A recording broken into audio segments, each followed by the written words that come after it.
What's up, Gromies? Welcome to AROYA Office Hours, your source for free cannabis cultivation education. I'm your moderator, Kaisha, and this is episode 103. Shout out to our live viewers on the Hangout, on YouTube, and on Instagram, and to everyone tapping in on Spotify, Apple Music, YouTube, or wherever you listen to podcasts. Thank you for your support, and if you like the pod, drop us a review. We appreciate the feedback. Seth and Jason, how are you guys? Good. It's been a few episodes since we're together here, and we're I know. happy. The team is in the house. That's how we want it. Yes. But we're going to kick things off a little bit differently today. We've got an overview from our client success manager, Rachel. Rachel, what you got going on today? Hey, thanks, Kaisha. Yeah, my name's Rachel. I work for the client success department.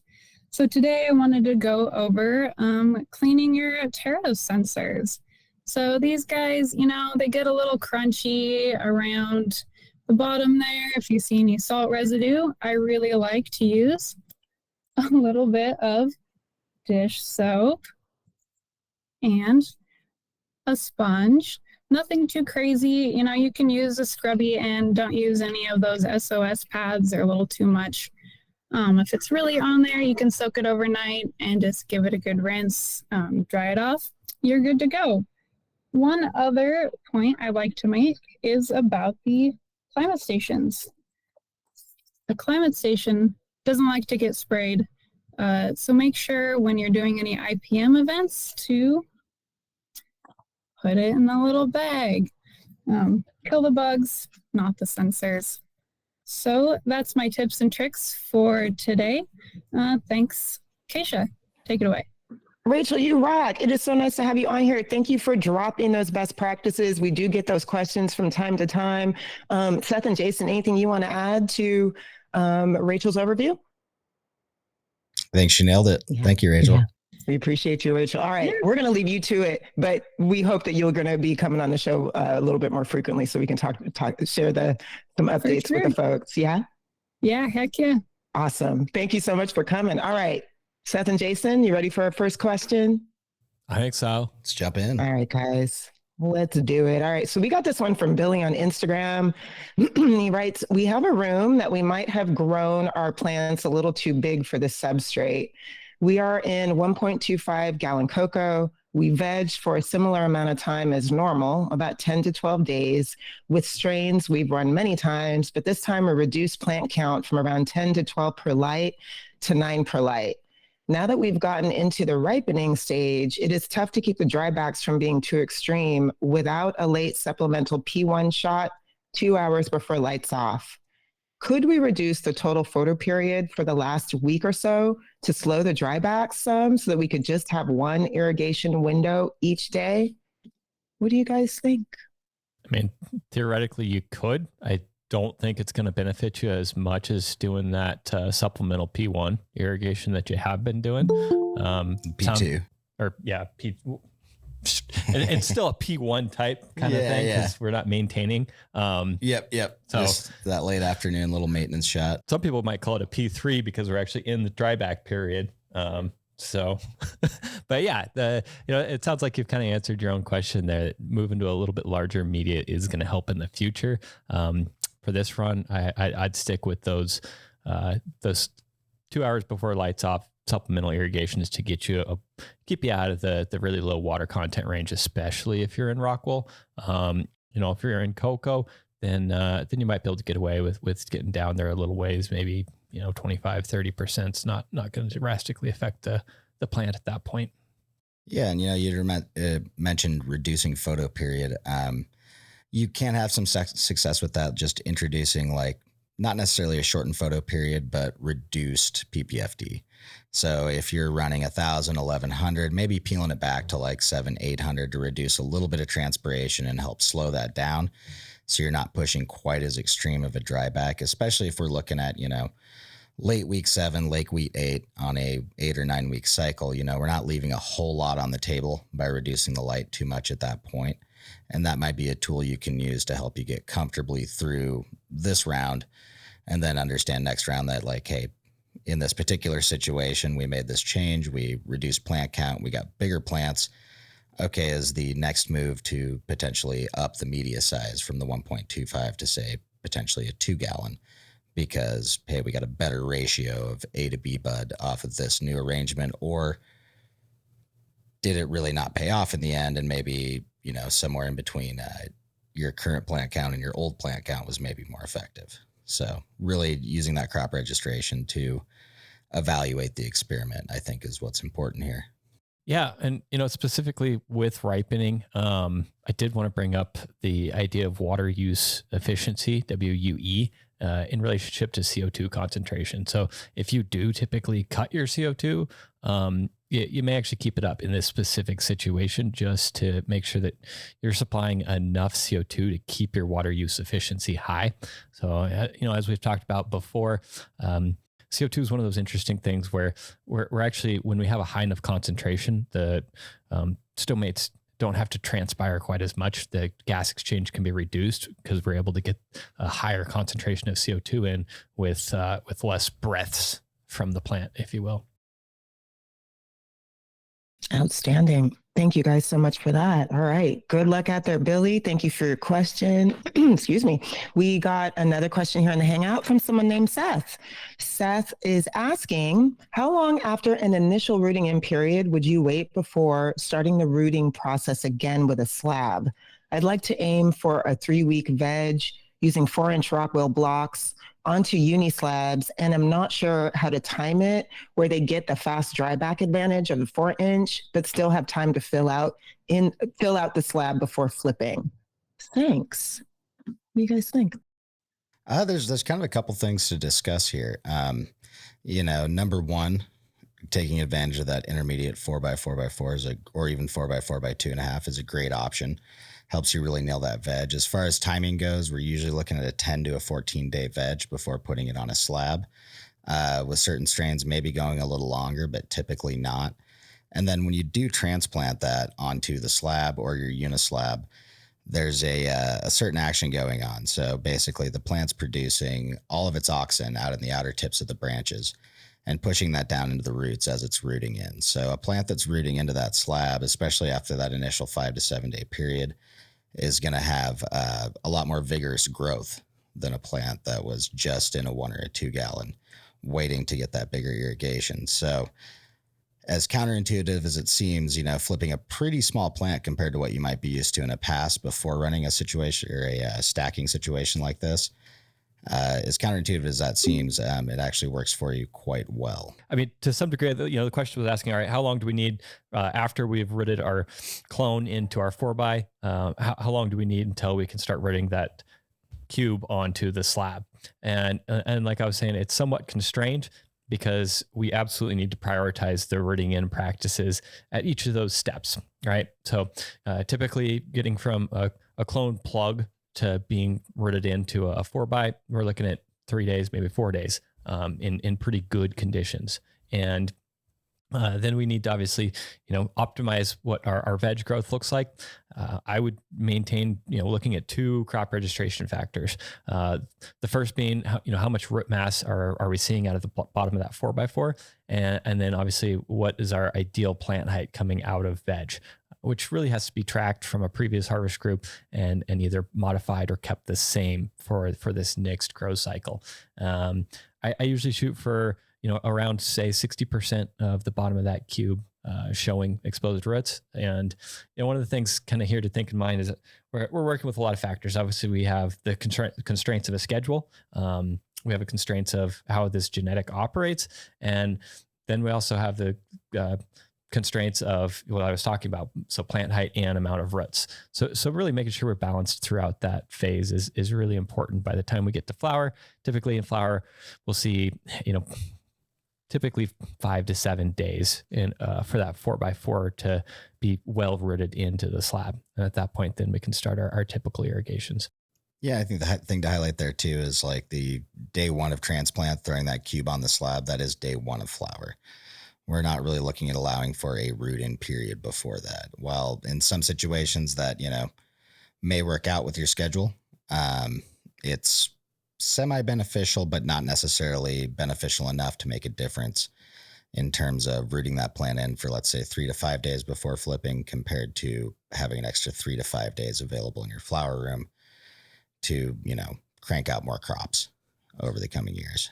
Yeah, and actually, kind of great that we're on this topic. I did a diagram last week of a fairly general type of rooting in irrigation schedule. And one thing I did want to mention is, if you are using the AROYA system, it's really good to make sure your sensors are in the new media that you're trying to root into. And that's the one that we're watching for to get lower in water content before we start our irrigations. And nice thing there is, as we watch the water content decrease on a daily basis, we should typically see the rate that it decreases get faster. And that's simply because we have more roots into that lower substrate. And so the plant's transpiring more out of that block, more water loss due to transpiration. That's a great indicator that our rooting in practice is working.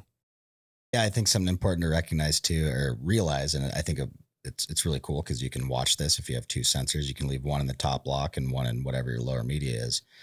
Generally, if you're putting a 4x4x4 or 4x4x2.5 on top of a slab or a 1 gallon cocoa or whatever, once that's touching the other media, your water content in that top block will drop from, let's say, 60% down to 30 to 40% pretty immediately.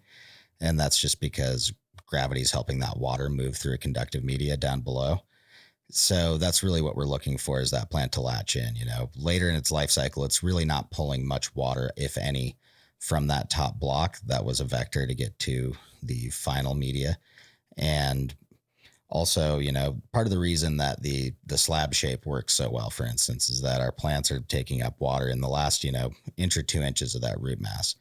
So we're not really taking up water absolutely everywhere, and we want to optimize root growth in the place in the media where water content is the highest. So that in mind, if your plants in your top block aren't latching into whatever your bottom media is, whether it's a slab or a 1 or 2 gallon cocoa, you're not going to see that reduction in the volumetric water content in that lower block. And that's going to help you understand whether you're overwatering, underwatering, or potentially having some other issues like root or incoming plant health that are affecting their ability to actually root into your final flowering media. And it's actually great that there is that conductivity between the top block and the bottom block, because that's what's really helping those roots follow our rooting in irrigation down into the bottom block and help us stay from an overwater situation where those roots can stagnate. And kind of another thing to kind of think about is when we are doing two medias like this, we kind of have to consider at some point the lower media, really the root zone media. So if we're basing our shots on the volumetric water content, then really we kind of only need to consider the bottom substrate at a certain point. It's kind of a tricky subject, because really, as the farther in the cycle that we get, the less that the top block influences our root zone. A lot of that top block we'll just see as plant root crown once it becomes more mature. Yeah, in a large plant, you can pretty much just grab that 4x4 and break it in half, and there's not really any roots left. There's just a massive stem going through it. Dan, that's a great overview. Thank you for that. Seth, this was a really good question. We appreciate you dropping that in the Hangout. If you have any follow-ups, feel free to let us know. And also keep us posted on how everything's going on your end over there. All right, we're going to keep it going. We got a live question here from YouTube. Carlito posted, in Oregon indoor hemp grower here. Ran a couple different runs with Floraflex cocoa, one with white plastic and the other with black plastic. The one with black shade cloth dried back faster, but the white plastic had healthier roots, which is better. Seemed to get proper dry back with the plastic ones. What do y'all think? So it sounds like the black ones were a mesh. So obviously on the market right now, probably some of the two most common cocoa medias are the I don't know if they're cellophane or PVC or whatever, the non-porous plastic, and that's the white ones that he's talking about. And then in this case, the mesh ones. So yeah, you're right. I read that wrong. It was a black shade cloth. Perfect. That's exactly what we needed to hear. So when we think about that, probably some of the biggest differences are really going to be, and the reason that he's seeing an increase in dryback of the mesh ones is simply due to exposed root zone. They're going to see more evaporation. So when you think about, all right, where does water go when we put it in the root zone? Well, it goes to one, runoff, which we should be able to easily calculate by taking some runoff readings and some of that registration information. And then the other two that aren't quite as easy to calculate is evaporation and then transpiration. So that's probably going to be one of the biggest differences. A little bit more access to oxygen. That's what I got. Yeah, I mean, you nail it there, basically, between evaporation and then the fact that your roots fill out the mesh pot in a different way. We do see a bigger dryback, and that's also why, if we're talking about, some of your smaller 1 gallon and sub 1 gallon, but high water holding capacity cocos, that's what helps make that possible, is running it in a mesh bag and achieving that greater dryback. As far as which one's better, you can have great success with both. It depends on what type of strain you're trying to grow, how big of a plant you're trying to grow, and what your goals are. And I think that's the biggest understanding, is that with that mesh bag, we get more air pruning of the roots, more splitting, more direct paths from the root tips to the plant. Whereas in the plastic bag, we get a little bit more root binding, a little bit more circling. So effectively, you can probably grow a slightly bigger plant in the mesh bag at the expense of potentially having trouble ripening later on in flower. Whereas in the plastic bag, we're getting a little better water holding retention. And maybe a good way to compare it is running, a slab or a unislab versus something like a GR40 from Grodan, which is an open top and open bottom block that, has a lot higher evaporation rate. The wrap on the block is typically what's helping hold in that moisture and rock wool. And the same goes for cocoa. So all things considered, which one do you prefer running? What are your strains like? If it's a more generative leaning strain, we might look at running if it's really, really generative to the point that we can bulk it a lot and still get it to finish, the mesh bag might be the hot ticket. If we have something that's a little more finicky and we actually do have to push that generative ripening, going with something like the plastic bag, that's going to give us a little bit longer dryback window, a little bit better water holding capacity and efficient water use. It might be the ticket within the same media size, given the two options to allow us to finish that plant easier. Yeah, and since he did specify the colors of the pots in here, maybe I'll bring up the impacts of solar radiation on substrate. It can be very minimal. It might have really no influence in this specific situation, but in certain situations, black pots are going to absorb quite a bit more heat, depending on how much light penetration we see down there. And if it's a mesh black one, there's probably the evaporative cooling that might be keeping the substrate in the same temperature, but that is also going to increase the amount of evaporation we're seeing from that specific substrate in this case. Yeah, it's a good point. There's a reason we see white pots and white trays in the industry versus just black, especially in the greenhouse industry, where we've got a lot of solar radiation coming through there. And in certain cases, the difference between a white and a black tray and white and black pot might actually be pretty appreciable. In most indoor growing situations, though, it's not generally a huge problem. That was great. Thank you guys for that. We talked a lot about pot size making a big difference. So it's cool to kind of talk about pot material and color as well. All right. Well, Carlito, good luck out there. Thank you so much.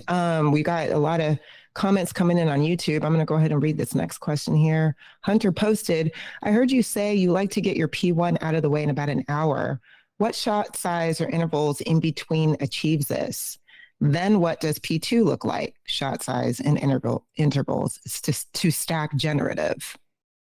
So kind of my default, my very basic for generative P1 is to keep it as simple as possible, is in irrigation every 15 minutes, do 4 of them, right? If, you can do more shots, then that's fine too. But, at the very least, I like to do 1 irrigation every 15 minutes in order to get up to field capacity. So if we want to do some pretty easy math there, then we can talk about being, all right, if yesterday's dryback was 20% and we want 5% runoff, then we need to get 25% a refreshment and irrigation for our P1. And if we want to break that up into, 5 irrigations, because it's easier to say a 5% shot, then that's what we'll do. And probably, you could do 5 irrigations. You could do one every 15 minutes. Being at an hour and 15 minutes versus an hour is not going to make a huge effect. You could cut it down to 11 or 12 minutes if you really wanted to push to stay in that hour. But some of those really minute differences aren't going to play a huge impact on how significantly we are crop steering. And that's simply because, irrigation window is, if we're only tweaking it maybe 5% of what the total day is, then it's going to be probably insignificant in the long run of the plant. Yeah, I think we should dive into why that 15 minutes is important, though. And part of the big reason there is because that's a really average time among most medias that we can say, hey, as long as you put on a shot that's generally under 5%, and especially if it's 3% or under, we're not going to see any channeling in between those irrigation events, which is we don't want to be rinsing the media while we're trying to achieve field capacity because, number one, that's not helping us achieve our EC goals necessarily. Number two, that's just a waste of water. And also, if we're running that water off and we're counting on it to stay in the media, suddenly our calculations and ability to hit field capacity really aren't going to make sense. When we say, hey, we're putting on, a liter of water a day, but we're not hitting field capacity. Well, we have some inefficiency in that P1 run. So what we're really looking at is how, media specific, if we go back to, let's say, growing in a 5-gallon 70-30 mix cocoa perlite, you go hit that thing with water once every other day, maybe for the first 3 to 4 weeks, and you just give it one huge shot. But part of that's because that media can actually take that volume of water. Let's say it's 3 liters or 5 liters. It can take that and actually move it around without running it off. It can wick the water around before gravity pulls it completely through the pot. When we're talking about a 1-gallon or a 2-gallon media, gravity is a lot more impactful on how quickly that media can actually wick that water around and retain it without running off. So those, not only shot durations or volume that we're delivering, but also the time between vary based on the media by how quickly it can actually absorb that water. So as a grower, when you're working with, hopefully in the rockwool space, you've got really consistent media. But for all of our cocoa growers out there, if you're really good at what you do and the people you buy cocoa from are really good at what they do, they're probably going to have some supply chain issues at some point because they have a good product and they're selling out of it, right? So you might get hit with having to use a media that you're unfamiliar with, whether it's switching from cocoa to rockwool or just different brands of cocoa. And it's really important to understand that you can have really similar success with some of these different medias, and that, some of these same driving factors are really what's responsible for your results. So if you're used to growing in, let's say, a 1-gallon media that gets 55 to 65%, and you're hit with some supply chain issues, and someone says, hey, I can't get you any of the 1 gallons you want, but I can get you all these 2 gallons. You can get really good performance out of a 2-gallon that has a lower water holding capacity as a 1-gallon. You just got to kind of try to compare them and see where you can make things apples to apples and where you can't. And that's where shot size and duration are going to come in. So for instance, in a 2-gallon that held 45% water capacity, hitting that 1 hour generative window is going to be really, really easy if you've been used to trying to hit it in a 2-hour window or a 1 hour window with a 1-gallon pot, for instance. So it's just important to understand that, we're really looking at trying to minimize that irrigation time and maximize that dryback time, and that we've got a few different media factors that are at play here that, when taken into account, can be worked with easily. Yeah, and kind of another thing that impacts how quickly our substrate wicks is usually more porous substrates are going to wick not as well, right? So if we do have that chunky cocoa, it's very important to be following these processes. And, like as Seth was saying, if we're used to a 1 gallon at 60% water holding capacity, that's 0.6 gallons of water available in there. If we need to change to a 2 gallon, the next best alternative would be that 45% water holding capacity, because then we're at 0.9 gallons, right? Somewhere like a third more, rather than actually twice as much water that can be held in that substrate. Yeah, I think that's the important thing, is at the end of the day, your pot size isn't really actually determined by how big is your pot, but how much water can it hold and how quickly will it dry back and lose that water. So not a third, 50% more, not 100% more. Sorry. No, that's a good point though. I mean, I think that's something that's somewhat lost in translation when people are talking about the advantages and disadvantage of different media. And sometimes all it boils down to is the two are actually quite similar. One of them you can easily go way more generative in, or ride the perfect balance for the strain and size of plant you're trying to grow, and one's just too small or too big. So much good advice. Thank you guys for that. Hunter, thank you so much for your question. Keep us posted. Good luck. All right, I'm going to keep it moving. More YouTube comments here. Golden Child posted this. They write, I routinely see my washout EC being higher than my in-pot sensors by a couple EC. When shooting for ideal EC ranges, what value would you trust more, runoff EC or the sensor reading? So, sometimes I see this, and a lot of times it just has to do with, the sensors averaging about 1 liter volume of influence in that substrate itself. And a lot of times if I've got, especially in cases where I don't have very much runoff in volume, it's going to be pushing out some of the most salt saturated solution right out of the bottom of the pot.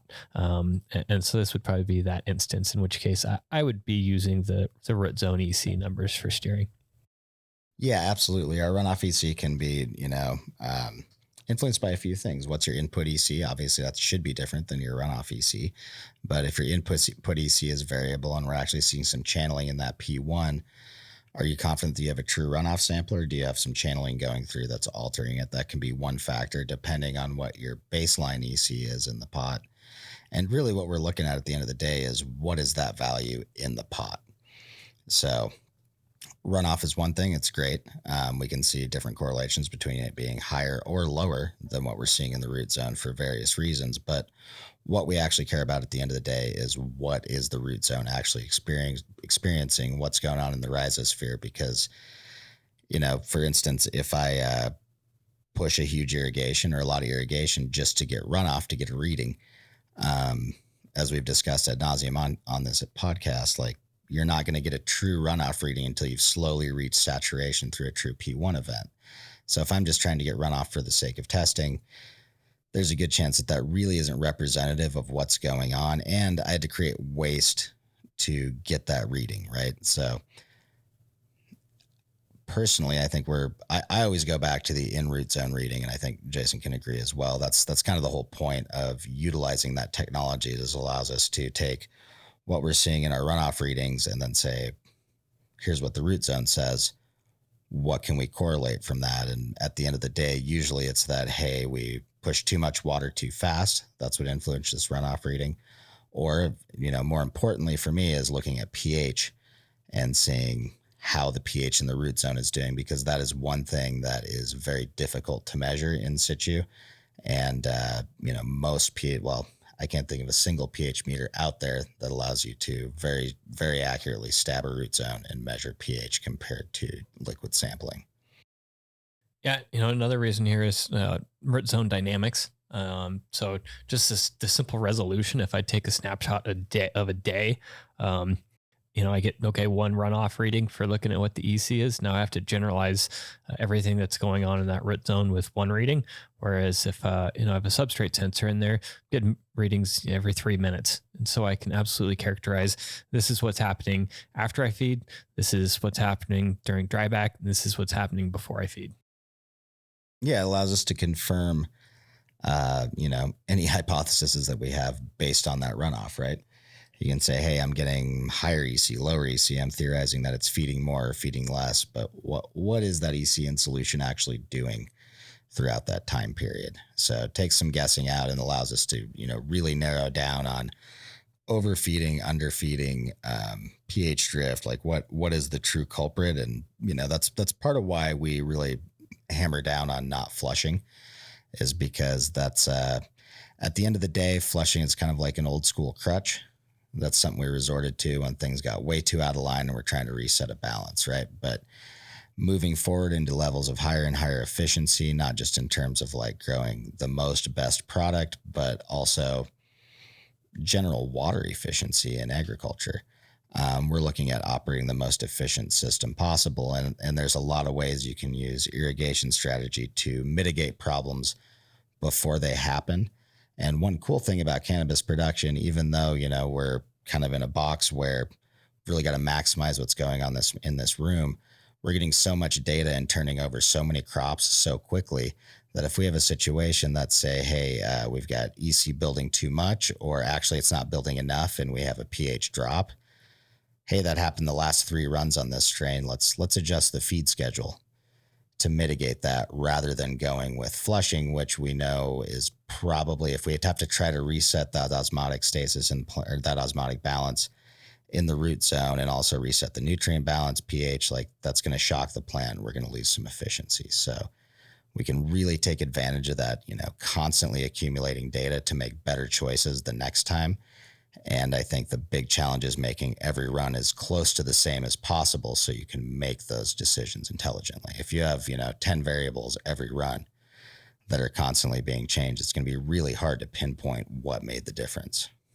Yeah, if we look at other agriculture industries, mature agriculture industries, we know this stuff is absolutely key to stay competitive in the long run.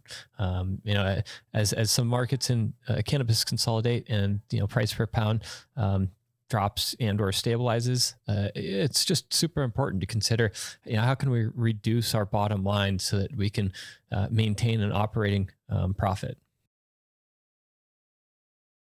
That's really it at the end of the day. We got to do this big picture thinking. Yep. Awesome. All right, great. Love that explanation. Okay, going to keep it moving. We got somebody else who posted about they're growing some CBD. Indie Bud writes, I'm growing CBD, THC under 0.3 and need to cut some genetics on day 49 so they don't go over that. What are my best options for second defoliation? 2-gallon cocoa, 7 plants per light, first defo on day 14. What do you guys think? I'd do it when's convenient before harvest. I probably wouldn't worry about necessarily a second defoliation throughout the grow cycle, as long as you did a good job and you've got significant amount of light. So if your canopy spacing is decent, I'd probably just do the pre-harvest cleanup. What are you thinking? I probably wouldn't touch them till about day 21 when they're done with stretch. For the first defol. For the first defol, yeah. Okay, yeah. And then if you're limited to that day 42, yeah, but 5 days before harvest or something, just so you're not dripping sap on your buds, and then maybe evaluate honestly whether you need to do that one.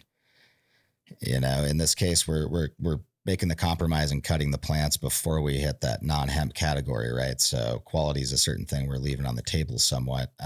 We might want to look for maximum plant growth and not necessarily even doing a massive defol. If you've skirted it up and done the best you can to manage that canopy so you get optimal bud production, that might be the best you can do. And then the next question is, how is your drying room? Do we need to get rid of all that leaf mass because it makes drying more difficult? Is that where we're at with the drying room capacity?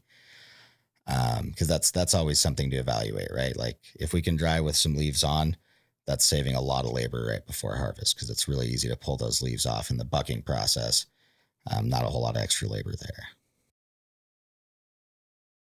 Thank you guys for those considerations. Thank you, Indie Buds, for your question. All right, we got this one from Rocket Bud Farms. They wrote, feeding vegetative in week 4, but EC keeps on stacking even if input EC is lower. Runoff amount is around 20%. Should I feed with much smaller EC or push more runoff? We're gonna have to generalize on this what are one. You feeding at there? That's part of it. What are we feeding at? And then how deep are those drybacks getting? Like it's really hard to know without a whole lot more information. How vegetative are we running? Yeah. How many What's the irrigation window? doing? Yeah. What kind of dryback are we seeing on that vegetative feeding? If it's a pretty low dryback, we wouldn't expect to see a whole lot of EC being pulled out. What kind of light levels are we looking at? If we're feeding very heavily but don't have the light levels to support it, we can make the plant tolerate that high EC level without any ill effects, but there's really no point, and then we won't see it feeding nearly as heavily either. And what is the pH looking like in the runoff?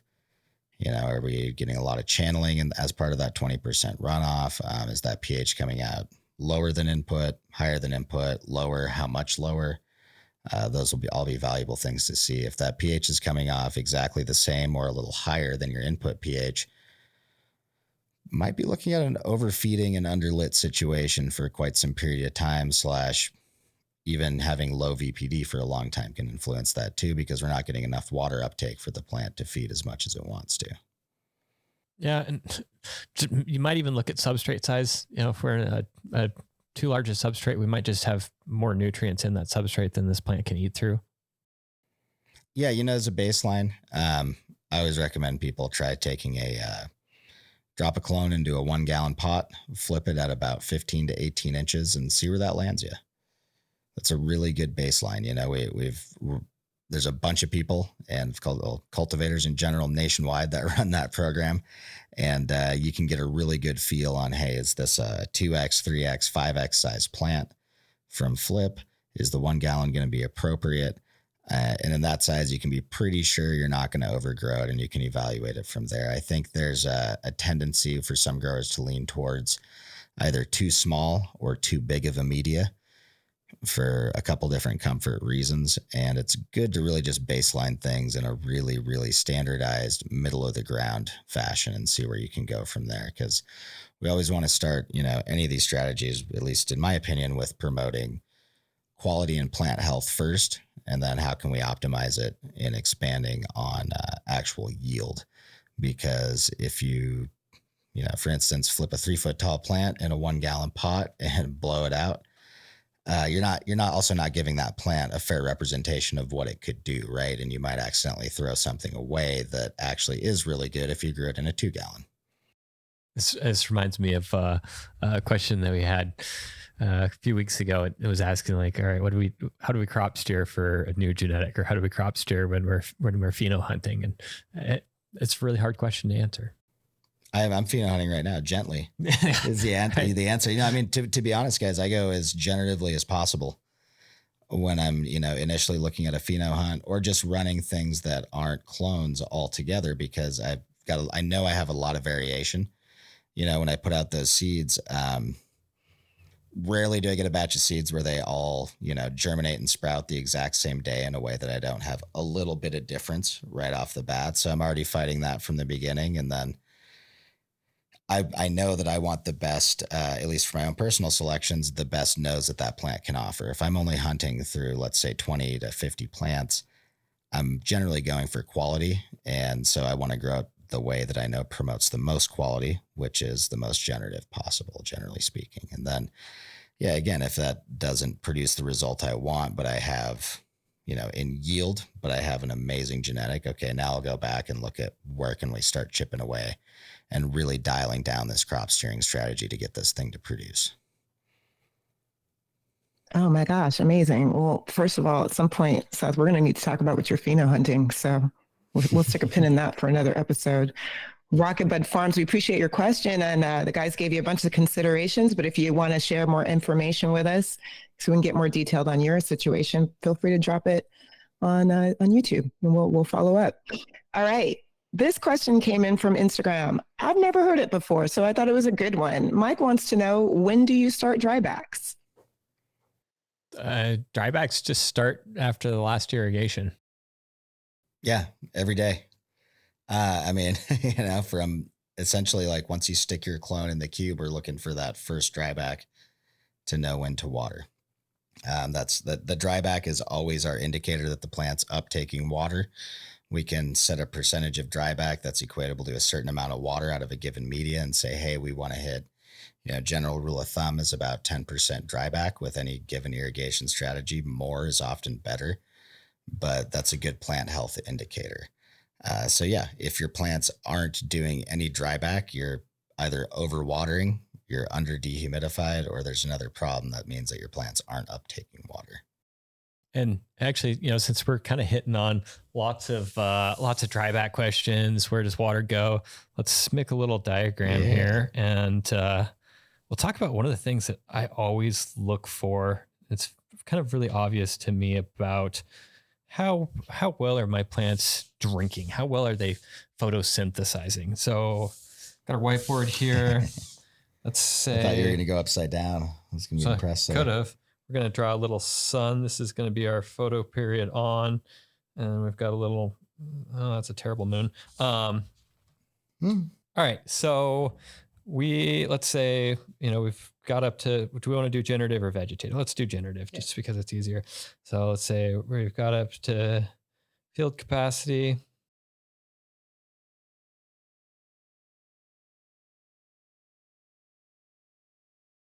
No Da Vinci on the show here today, but yes. So here's our photo period on. Here's our photo period off. Lights off. And what I'm trying to show is basically, so we've irrigated. This section here is the dryback, right? How much water loss from our last irrigation to our first irrigation. In a lot of cases, this is over the course of the day. For things that are generative, this can be anywhere from, say 21 hours to 23 hours. For vegetative, it's obviously going to be quite a bit shorter because we're running our P2 shots throughout the day. But what I like to really look at this inflection point right here. And this is kind of telling me, all right, how much photosynthetic activity is the plant doing? How much water are we losing to photosynthetic activity? So if we see that there's no inflection point here, that means that this water loss is mostly just evaporation, right? It means that, hey, when we're giving light to these plants, transpiration is not acting as a huge contributor to water loss. So we always want to see a good inflection point here briefly after we turn the lights off, because that's indicating now that we're not photosynthesizing, the difference in the rate of here and here is going to be mostly transpiration with some slight changes in evaporation, because we don't have that solar radiation anymore. We might be dropping temperatures, that type of stuff. So always take a look at that inflection point there. If you don't see it, then take a look at your plants. We kind of need to dive in and see what's going on with plant health.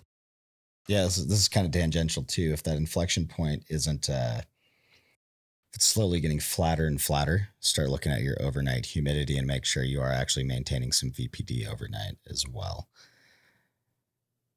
Well, needless to say, I'm glad Mike asked about when to start drybacks. So yeah, right, and away. I think, one thing we talk about a lot in this, and I can't hammer it home enough, is that dryback percentage can vary so much on what's optimal for different media and different plant sizes. What we're really looking for is, that overall time, and then the ability to analyze these trends and make sure that the plants are doing what we want them to. And we're not just seeing like overall, percentage change as the goal on the graph. Awesome. Thank you. We love a whiteboard demo. Front Row Ag. Appreciate the hookup. All right, we're going to keep going. We got this question on Instagram. Ilya dropped it. They write, hello, I've got a question about leaf surface temperature. I know optimally I want to be at 81, 82, but whether I run LEDs or HPSs, I can't get there. I've got to run rooms well into the 85, 86 ambient temp just to get close to that. I don't have fans hitting the leaves directly, and even with under canopy lights, the middle only gets to like 77, 78. Any suggestions? I guess the first thing to look at would be how far your different lights, whether HPS or LED, are away from your canopy.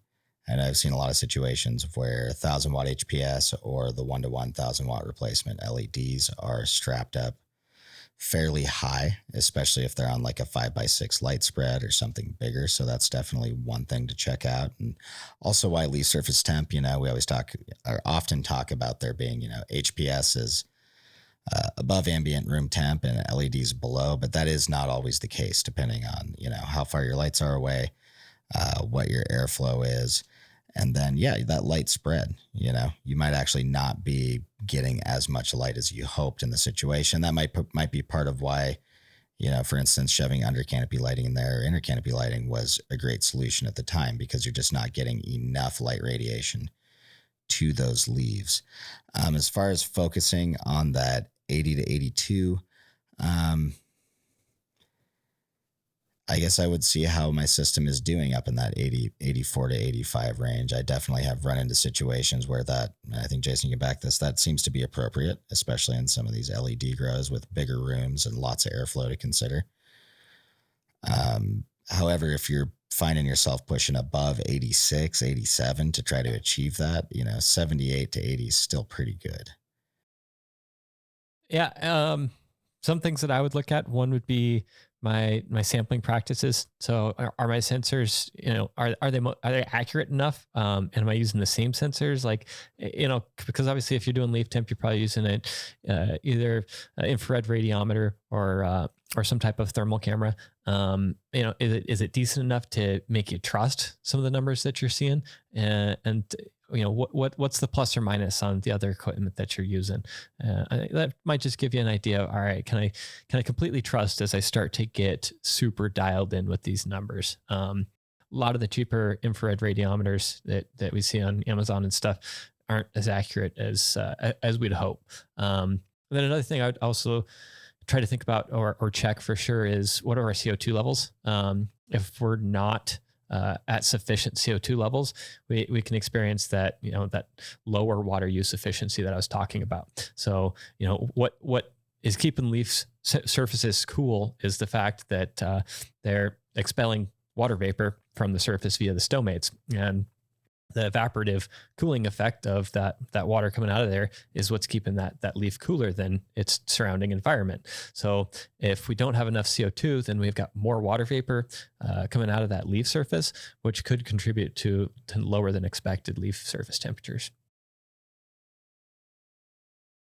Nailed it there, man. For real. And Yeah. I'll just give lots of options here to see.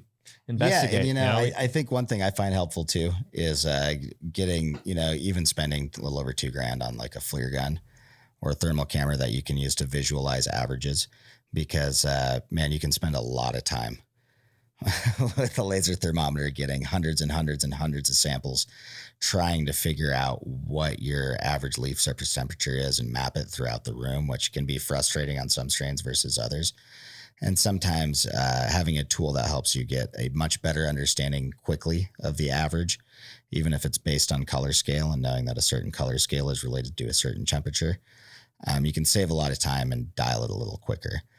If you're dealing with canopy unevenness, it might be very, very difficult to ever really get very far using random sampling and even hundreds of points, because now you've got such a wide range of canopy that you're looking at.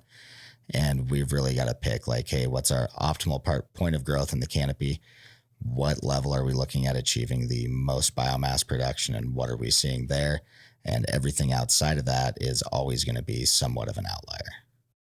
So you're saying that taking a thermal reading on each leaf is probably not worth my time? And that's the thing too. This is one of those tough to attain averages, right? Like when we talk about plant height, if we're looking at population statistics, a lot of us don't have enough plants in our room to actually apply really heavy population statistics to what's going on here in terms of like plant height. That's why it's like, hey, pick one plant, measure it every day. Not otherwise, measure every single plant in there. And then let's do that for years on end to actually get somewhere with this. We're looking for like, what can we apply to our practices in this room, in this manufacturing environment, to make the plant be the same every time? So there's definitely a breakover point on data collection compared to what is the benefit of those hours and analysis put in.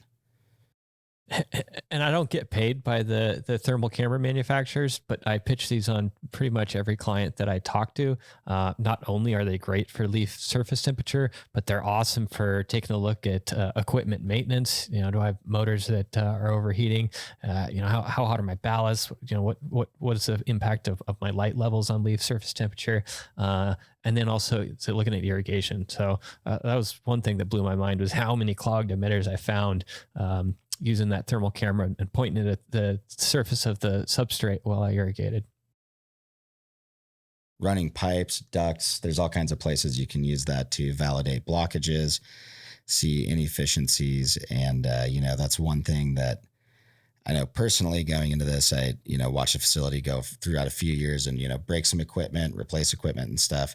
And just the ability to go in and like look at all your fan motors real quick and see if any of them are running hotter than the others can really cut down on time and help you really dial in like, what is the maintenance schedule we need?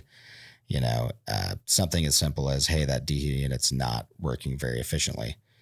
Okay, go in there when it's running. Point your camera at it. Are you getting, way higher temperatures than you expect and what it should be putting out / what the unit should be running? It's an incredibly valuable tool, and I think it's not something that should be underestimated, especially when, just leaf surface temperatures. If you were going to go take 300 samples in one room and then, build averages based on zones in the room and depth, like that's a lot of hours of work versus a fairly quick scan to see what shade of red or purple. Proactive maintenance. Oh, sorry. Oh, go ahead. Yeah. I was going to say proactive maintenance is always cheaper than reactive maintenance. Yeah. Absolutely. And less stressful. Less stressful. Yeah. Amazing. All right. That was a great overview. Again, Ilya, we appreciate your question. Thank you so much. All right. We got this question on Instagram. Tricom Valley writes, I just purchased a Terrace 12 sensor. How should the chart look?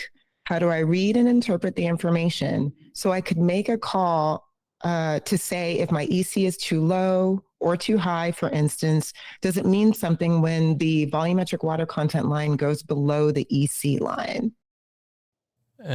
First off, intersection of water content and EC line. It's the only reason you see that's because we were using one chart tag to chart both of them. The actual axis on there is dynamic to what it's displaying. So if you start looking at a larger time frame, there's a chance that they won't even intersect anymore. You can turn one of those lines on or off, and so there's really no meaning to when those lines cross. They're just sharing a chart. Yeah, I mean, basically what we should see is, glad Jason drew this. This is a water content line. After an irrigation, we should see that water content increase. You stop irrigating, it's drying back throughout the day, so we can ride that line. And then with the EC, if your EC is actually stacking up, we should see that increase towards the end of your dry back. And then, the big thing with EC to look out for, especially if you're just getting into some of the substrate monitoring, if you've been using runoff samples forever, you might be surprised by how low or high your substrate EC can be. And just remember that, in most growing situations, up to 1,000 ppfd, especially with HPS and even most LED, we're seeing, a 4 to a 7 range at the wettest point as far as EC is concerned. And that can dry back to like a 10 to 14 without any major concern. Obviously, there's exceptions to those rules with different strains, but those are the typical values we generally see. Amazing. Thank you, guys. All right. We got this question in on YouTube. It is about flushing, but not what you think. Green Coast LAX wants to know, do you flush your lines between runs with hypochlorous acid? It's good practice too. I actually like to have a little bit of hyperchlorous injected on that irrigation throughout the run too. Very low amount. It's going to help us keep our dissolved oxygen levels up and just kind of stay on a good clean route. Yeah, I mean, if we're talking about an in-between round flush, I mean, you can get pretty wild within the limitations of degrading your plastic. I mean, personally, because I know I'm replacing a lot of this stuff regularly, I like to take phosphoric acid or sulfuric, whatever I have, and pH down a soak to like 2.5. Let it soak and get hot in there and break up a lot of that mineral content that I'm going to try to flush out of those lines. And then, also remember that things like hypochlorous acid, green clean, Sanidate, any peroxide-based cleaner, they're not exactly a strong acid cleaner. So those are serving to sanitize your irrigation lines, but they're not actually breaking up a lot of that really hard mineral concretion that can occur over time, even in a relatively well-maintained system. If we're talking years in application on one set of pipes, we're going to get some buildup in there, most likely. And if not, that means we're running enough acidic solution through there that eventually we're probably going to crack the plastic and start degrading it also. Yeah, just make sure that you do run some actual fertigation through your system before you end up running that next run. Yep, absolutely. Prime your lines, make sure you've got nothing in there that's going to react with your incoming fertigation solution. So push it all the way through and make sure you're never pushing any kind of heavy duty cleaning agent onto your plants, with the exception, like I said, hypochlorous acid run at appropriate dosages Usually like, the 1 milliliter per gallon range, even less sometimes, is more what we're talking about for constant sanitation in your feeding. All right, there it is. Seth and Jason officially synced in flushing practices certain times. Thank you guys for that. All right, we got a few minutes left. This was a great question we had in the bank, so I thought I'd go ahead and ask it. Miles wrote, love this pod. Question, I've always grown HPS, but my next project is a checkerboard HPS LED room. Should I target my climate and EC just a bit higher, like 82 degrees, 73 humidity to start veg, 3.2 EC, 12-foot ceilings, so light spread should be fairly uniform. Any other tips for this setup? Never flowered under LEDs. I mean, it should be a compromise. I've seen some really successful results under, checkered board, and I think you're right on. Since we are looking at kind of a spectrum that's combining both the properties of LED and HPS, we'd expect not as drastic of change needed in the environment as we would if we were doing a complete transition from HPS to LEDs. So I think you're on the right path. Yeah, I mean, I think some of it's going to depend on whether you have something more like a panel or a 1-to-1 LED versus like bars. And the HPS fixtures, I've seen a little bit more successful, I would say, spectrum mixing, just with the shapes of the patterns that those different lights put out. Also, this is right back to getting a thermometer and a light meter. Go see what we're looking at there. One of the two big differences between HPS and LED. One, with LEDs, we can typically push an even spread of much higher intensity light. Even if we're not getting as much penetration, if we're pushing 12 to 1500 ppfd, that's markedly more than 800 to 1000 that we typically see under HPS. And then obviously there's a little bit of spectral difference, but and the temperature, but what really puts it into overdrive is that extra light. So we're going to be tuning it to, hey, what kind of ppfd are you actually seeing at your canopy? And what can your environment do in regards of humidity? Like, can you get it down to 65 and 45 at the end of flower? If so, we're going to be looking at, probably running right exactly, just like Jason said, kind of a hybrid of in between where you'd run your LEDs and HPS. But it's really hard to say without, knowing, wind speed would help, but really those leaf surface temps and knowing what kind of environment the plants are actually living in. Yeah. So just a clarification, if you really want to get detailed, take a leaf, or hopefully you have some leaf surface temps before you set up the checkerboard, and now just offset your environment so those leaf surface temperatures match after you've done the checkerboard. There you go. There you go. I love it. Miles, good luck with your new setup. Keep us posted. Thank you guys for that advice. All right. I got one more question here that I thought we could cover. This came from Hands Down You. This is about our irrigation scheduling feature. They want to know, can you have two separate open sprinklers be controlled by your software? One of my rooms is too far to run wires conveniently. Having a second open sprinkler module will be much easier. Yes, absolutely. So you can run up to 10 separate open sprinklers on one gateway. If you have more gateways than that, just multiply that by the number of gateways you have by 10, and that's the total number of open sprinklers that you can use. Yeah, with the cost of the open sprinkler, typically we recommend people just get one open sprinkler unit per room. If you've got more than 10 rooms and you're on AROYA, you probably have more than one gateway. At that point, you're starting to hit a pretty large number of devices. And part of that is, simplicity, setting them up. You got one open sprinkler per room, but also if you ever did have one fail, then that's a really quick 1-to-1 replacement. It's a pretty low cost level of insurance to just have a few spares around your facility that you can swap out. Keeps your solenoid wires a little bit shorter, less likely to confuse them. I was at a facility where it was all run to a main hub, and some unfortunate terminations had caused a lot of headache at that site. Unfortunate terminations, huh? Yeah, right. We won't go into too much detail. Lack of labeling. We won't go into that. On that note, We're going to wrap it up. What a great show. Thank you guys. Thank you, Seth and Jason. Shout out to our special guest, Rachel. Thank you for coming on today. And to our producer, Chris, thank you for another great session. Thank you all for joining us for this week's AROYA Office Hours. To learn more about AROYA, book a demo at AROYA.io, and our team would be more than happy to show you the ins and outs of the ultimate cannabis cultivation platform. If you have any crop steering or cultivation questions you want us to cover, if we didn't get to yours today, don't worry. We'll try again. Drop them anytime in the AROYA app. Email us at sales@aroya.io. Send us a DM or on Instagram, Facebook, or LinkedIn. We want to hear from you. If you're a fan of the pod, please leave us a review on Spotify, Apple Music, YouTube, or wherever you listen to your podcasts. We appreciate the feedback, and be sure to subscribe to our YouTube channel so you never miss an episode. Thanks, y'all, and see you at episode 104. Bye.